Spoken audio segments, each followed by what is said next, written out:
ಜಾನಪದ ಕ್ರೀಡೆ ಕಂಬಳ ಕೇವಲ ಗ್ರಾಮೀಣ ಪ್ರದೇಶಕ್ಕೆ ಮಾತ್ರ ಸೀಮಿತ ಅನ್ನುವಂತಹ ಮಾತಿತ್ತು. ಆದರೆ ಇದೀಗ ನಗರದಲ್ಲೂ ಕೂಡ ಕಂಬಳಗಳು ನಡೀತಾ ಇದೆ. ಅದಕ್ಕೆ ಲಕ್ಷಾಂತರ ಮಂದಿ ಸೇರ್ತಾರೆ ಅನ್ನೋದು ಮಂಗಳೂರು ಕಂಬಳದಲ್ಲಿ ಸಾಬೀತಾಗಿದೆ. ಕಳೆದ 7 ವರ್ಷದ ಹಿಂದೆ ಮಂಗಳೂರಿನ ಬಂಗ್ರಾ ಕೊಳೂರು ಗೋಲ್ಡ್ ಫಿಂಚ್ ಸಿಟಿಯಲ್ಲಿ ಕಂಬಳವನ್ನು ಆಯೋಜಿಸಲಾಗಿತ್ತು. ಇದೀಗ ಲಕ್ಷಾಂತರ ಮಂದಿ ಸೇರಿ ಅದ್ದೂರಿ ಕಂಬಳವಾಗಿದೆ. ಕ್ಯಾಪ್ಟನ್ ಬ್ರಿಜೇಶ್ ಚೌಟ ಈ ವರ್ಷ ಸಂಸದರಾಗಿ 8ನೇ ವರ್ಷದ ರಾಮಲಕ್ಷ್ಮಣ ಜೋಡುಕೆರೆ ಕಂಬಳವನ್ನು ನಡೆಸಿದ್ದಾರೆ.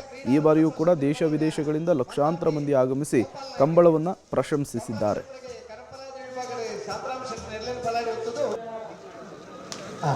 ಕೊಂಡಾಳ ನಡುಕು ಮೇರು ಮಹಾಕಾಲಿಕೃಪ ರವಿ ರೋಹಿತ ಬಲ್ಬ್ ತಯ್ಯಲ್ಲಿದೆ 1490 ಸಾಂಗ್ರಾಮ್ ಕ್ಷೇತ್ರನ ಕರಪಲ ಕರೆಕ್ಟ್ ಕರ್ನಾಟಕ ಕ್ರೀಡಾರತ್ನ ಪ್ರಶಸ್ತಿ ಪಡೆದ ಮಂದಾರ್ತಿ